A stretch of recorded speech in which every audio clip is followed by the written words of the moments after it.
시청자 여러분 안녕하십니까? 오전 10시 반 프레스룸 라이브 최인영입니다. 유한솔입니다. 살아있는 뉴스를 더 깊게, 더 쉽게 전해드립니다.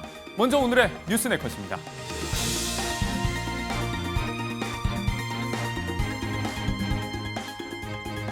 대선까지 11일 남은 가운데 지지율 여론조사 결과에 움직임이 있습니다. 이준석 후보 지지율이 처음으로 두 자릿수를 기록한 가운데 단일화는 없다고 선언했습니다. 한동훈 국민의힘 전 대표가 김문수 후보 유세 한창인 가운데 유세장에서 친윤계를 향해 떨거지라는 수위 높은 맹비난도 등장했습니다. 민주당의 거침없는 보수 인사 영입 중에 이 인물로 좀 난감해졌습니다. 윤석열 정부에서 일했던 전 행정관 이 후보 캠프 합류 6시간 만에 다시 또 김 후보 지지로 갈아탔습니다. 50대 이상 남성이면 룸살롱 다 가봤다. 이준석 후보 측 함익병 공동선대위원장의 이 발언 논란입니다. 이 후보는 개인 의견일 뿐이라며 진화에 나섰습니다. 대선 D-11일 치열했던 각 후보의 어제 유세 면면부터 살펴보겠습니다. 프레스 지금 시작합니다. 여기 박혁권 배우 왔나요? 저번 대선 때 우리 박혁권 배우가 공개적으로 저를 지지해 주셨어요. 다음 대선 때는 제가 은퇴 빨리 하고 확실하게 지지 운동도 좀 하고 하려고 했는데 선거가 너무 좀 땡겨져가지고 돈을 좀 더 모아야 돼서 은퇴는 못 하겠고 밥줄 끊겨도 이재명 후보를 지지하겠습니다. 제 아내 아까 왔는데 가버렸습니다. 제 아내가 처음에 제가 프로포즈 하니까 싫다고 그러더라고요. 결혼할 생각도 없다고. 제가 딸을 하나 키웠는데 여기 동료중 아시죠? 동료중 나와가지고 여기 소명역으로 다니다가 그 다음에 여기 저 부천의 가톨릭대학교 사회복지과를 갔어요. 여기 우리 딸내미가 왔어요. 제가 하나밖에 없는 딸입니다. 예. 저가 우리 사입니다. 끝까지 이준석 그리고 개혁신당의 이름으로 반드시 승리할 것입니다. 국민 여러분께서 받아보실 투표용지에는 기호 4번 이준석의 이름이 선명히 보일 것입니다. 지금 바람이 불기 시작했습니다. 이제 전략적 선택의 시간입니다. 곧 역전의 순간이 다가올 것입니다. 네, 6.3 대선을 앞두고 펼쳐지는 레이스 유세 현장 모습 보셨습니다. 이제는 11일 남았습니다. 이승훈 더불어민주당 전략기획부위원장 그리고 호준석 국민의힘 대변인 나오셨습니다. 안녕하세요. 안녕하세요. 네, 사전 투표까지는 이제 일주일도 안 남았습니다. 그런데 안 움직일 것 같던 여론이 조금 움직이는 듯합니다. 여론조사를 보면은 이재명, 김문수 후보 간의 격차는 좀 줄었고 이준석 후보도 상승세입니다. 이재명, 김문수 한 자릿수로 줄었다는 지금 여론조사 결과들이 지금 나오고 있습니다.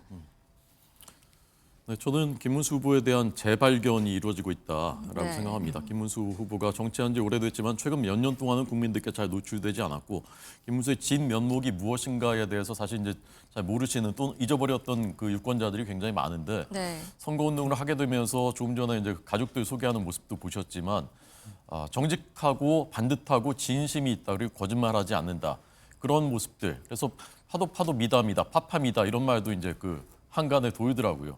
저는 그런 모습들이 이제 이런 변화들을 만들어내고 있다고 생각하고 네. 이준석 후보도 오르고 있지만 사실은 상승폭은 거의 공통되게 이제 김문수 후보가 더 이제 오르고 있거든요. 그래서 이런 것들이 이제 선거 전에 큰 변화를 만들어내고 있고 거기에다가 이재명 후보가 보여주시는 그래서 어쩌라고요. 뭐 어떤 논리적인 반박이나 설명을 하는 게 아니라 굉장히 오만한 모습, 극단적이시네요. 뭐 이렇게 하고. 그다음에 해괴한 호텔 경제학 같은 정상적인 경제 원리, 시장 원리를 인정하지 않는 그런 방향으로 우리 경제가 또 갈 수 있는가에 대한 의구심이 굉장히 광범위하게 퍼지고 있다는 것을 저는 이제 현장에서 체감하고요. 그런 것이 저런 변화를 만들고 있다라고 생각합니다. 부위원장님 어떻게 보셨나요? 그래도 좀 내려간 분위기는 있어요. 뭐 조금 내려간 부분이 네. 있는 것 같아요. 그런데 이제 대선에 가까워지면 아무래도 정당으로 결집을 하는 거거든요. 그래서 김문수 후보를 봤을 때, 뭐 김덕수도 아니고 뭐야? 라고 했었습니다만 그래도 국민의힘 후보인데 이런 생각들이 좀 있을 것 같고요. 또 이준석 후보 같은 경우는 민주당도 싫고 국민의힘도 싫은 사람들 이분들이 이제 대안으로서 이준석을 택하는 것 같고요. 네. 다만 결과적으로는 이준석 후보와 김문수 후보와의 단일화가 안 되는 상황에서 별 큰 의미는 없다 말씀드리고 또한 명분이 있어야 되는 거잖아요. 뭐 다 탄핵을 아직도 김문수 후보가 사실상 반대하고 있고 윤석열 전 대통령을 조선시대 임금, 폐위된 임금처럼 생각하고 있기 때문에 아직 국민들 입장에서 보면 굉장히 거리감이 있다. 그래서 무능했던 윤석열 정부를 심판한다는 아직도 그런 정권 교체의 성격이 강하기 때문에 결과적으로는 국민들은 민주당을 선택할 것이다라고 생각합니다. 알겠습니다. 이준석 후보 지지율 10%대 지지율이 나왔는데요. 이준석 후보는 어제 오후에 긴급 기자회견을 열고 단일화는 없다 강조했습니다. 한번 보시죠. 단일화 운운하면서 국민의힘이 가한 행위는 굉장히 모욕적이고 그리고 이번 선거를 비전의 선거가 아니라 난장판으로 만들려는 시도였다. 저는 이렇게 규정합니다. 그래서 오늘 제가 오해 소지를 이제 완전히 없애기 위해 가지고 오전부터 제가 아마 전화 걸어보신 분은 알 겁니다. 모든 전화번호에 대해서 수신 거부 및 차단을 설정해 놓았고 앞으로 국민의힘의 어떤 인사와도 이 단일화에 관해서 소통하지 않겠습니다. 네, 10% 지지율이 나와서이기도 하겠지만 지지율이 오르다 보니까 국민의힘 단일화 구애는 좀 더 커지고 있고 또 본인의 입장은 더 강하게 밝힌 듯합니다. 그렇죠. 실은 지지율이 좀씩 올라가면 결국 이준석 후보가 본선에서 15% 이상 받을 수 있다 이런 생각을 갖게 되는 거거든요. 네. 그래서 이준석 후보는 지금 예전 안철수 후보처럼 항상 철수했다. 그런 말을 좀 듣기 싫을 것 같고요. 끝까지 해서 구태 정치가 아닌 좀 젊은 정치인으로서의 모습을 보여주겠다. 그리고 뭐 김문수 후보와 단일화 하려고 한다면 명분이 좀 있어야 되는 것인데 아직도 탄핵을 반대하는 분과 명분이 없잖아요. 그리고 그냥 이재명 후보 무서워요, 싫어요. 그러니까 단일화 해야 돼요. 라는 정도 수준의 단일화 논리 가지고는 이준석 후보가 움직일 수 없을 것이다. 그리고 실제 선거 비용을 굉장히 아껴서 쓰고 있어요. 네. 선거 운동원도 사실상 없기 때문에 선거 홍보물도 한 2장 정도로 한 걸로 알고 있거든요. 네. 그래서 선거 비용보다는 명분을 쫓아가고 있다라고 말씀드립니다. 알겠습니다. 여기에 오늘 아침 김재원 김 후보 비서실장은 이준석 단일화 거부 선언은 강한 부정은 긍정의 신호다 이렇게 말을 했고요.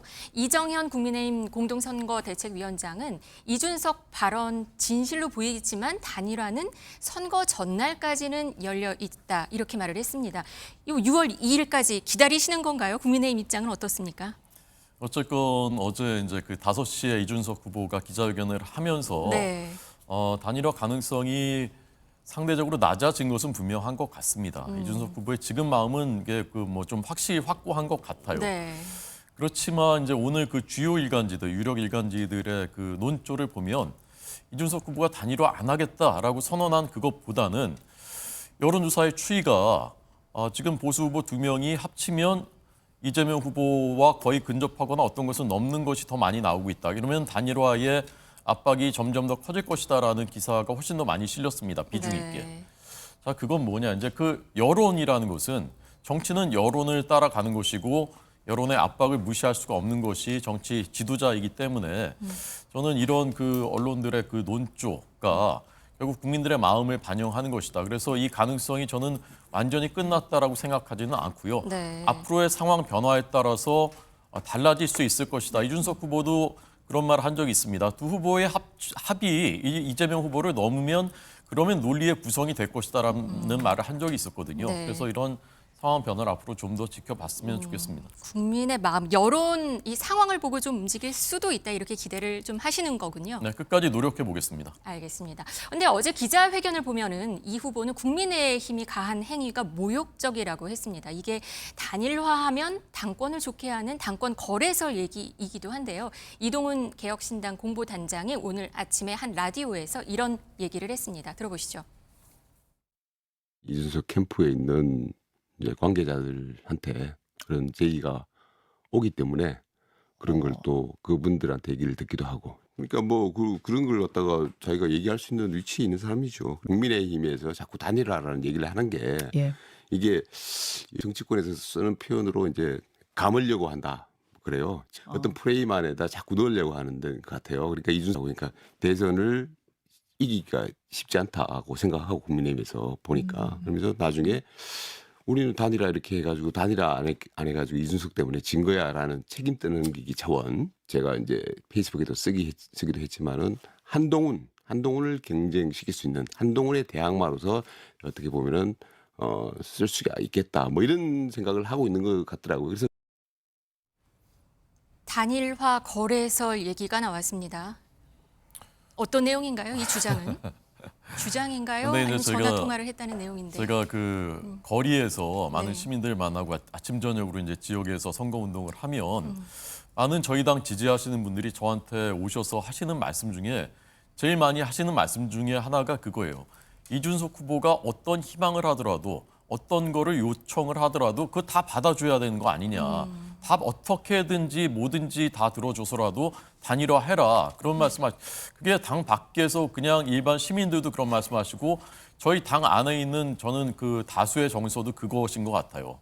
어떻게든 단일화를 해야 되는 것이고 그러기 위해서는 이준석 후보가 원하는 거는 다 받아줘도 되는 것 아니냐라는 네. 것이 사실은 보편적인 그 공감대예요. 근데 이준석 후보가 이 부분에 대해서는 어제 본인이 분명히 얘기를 하지 않았습니까? 네. 뭐 당권을 준다 이런 말을 했었던 사람은 없고 당 안으로 들어와라. 그래서 역할을 해라. 그러면 우리도 돕겠다. 이런 얘기였는데 그것이 이제 와전된 것 같다. 본인이 직접 설명했습니다. 저는 그런 얘기일 거라고 생각하고 그것을 해석하기에 따라서는 들어오면 당권 우리가 할 수 있도록 도와줄게. 뭐 이렇게 해석할 수도 있는 것이고 그런 그 얘기들인 것이고 그 바탕에는 토대에는 이재명 후보가 집권을 해서 대한민국이 역주행하는 것만은 어떤 방법이라도 막아야 되지 않느냐라는 그런 절박한 공감대가 있다고 생각하고 그런 것들의 표현이라고 생각합니다. 민주당도 근데 여기에 대해서 매수자 고발 얘기가 나왔어요. 그러니까 거래죠. 후보자 매수 네, 부분인데 네, 후보자 매수 거래설. 국무총리직 주겠다, 뭐 당권 주겠다 이런 것들이 이제 법리적으로는 문제가 있고요. 네. 다만 이준석 후보를 김문수 후보가 대선 승리 카드로 쓰는 것이 아니라 마치 당권 도구로 쓰려고 하는 것 같아요. 전혀 지금 저는 생각이 다른데요. 지금 김문수 후보나 국민의힘은 대선에서 승리하기 어렵다라고 볼 것 같아요. 단일화를 하더라도. 그러면 이준석 후보가 들어오면 일단은 다른 당, 개혁신당 하나를 없애는 거잖아요. 그리고 두 번째는 이준석 후보가 들어오면 누가 이준석 후보한테 당권 주는 거 아니잖아요. 줄 수 없는 거잖아요. 그러면 한동훈 후보가 나왔을 때 한동훈 후보도 탄핵을 찬성했고 이준석 후보도 탄핵을 찬성했기 때문에 탄핵 찬성자가 2명 되는 거 아니겠습니까? 그러면 김문수 후보가 당대표 나오면 이길 수 있는 거잖아요. 그래서 저는 김문수 후보가 지금 꼭 대선만 바라보고 있는 게 아니라 좀 당권까지도 바라보면서 움직이고 있다 이런 말씀 드리고요. 가장 중요한 것은 명분이 있어야 되잖아요. 만약에 이준석 후보가 단일화하려면 명분이 있어야 하고 명분이 있어야 이준석이 단일화를 했을 때 이준석을 지지했던 사람들이 김문수 표로 갈 수 있는 거거든요. 근데 지금은 단일화 하더라도 제가 봤을 때 40%는 이재명 후보에게 올 거란 말입니다. 그러면 이 단일화는 사실상 쓸모가 없어요. 그래서 국민의힘이나 김문수 후보가 황골 탈퇴해야 되는 것이지 아직도 윤석열 전 대통령과 절연하지 못하고 영화 보러 가신 전직 대통령을 향해서 부정선거 의혹 해야죠. 부정선거 영화 볼 수도 있죠. 뭐 사람도 많이 만날 수 있죠라고 하면서 윤석열 전 대통령을 굉장히 옹호하고 있어요. 사실상은 국민의힘에 부담이 되는 행동을 하고 있는데 그렇기 때문에 대선보다는 당권까지도 이제는 김문수 후보가 노려보는 것이 아닌가 이런 생각도 듭니다. 네, 당권 얘기를 하셨습니다.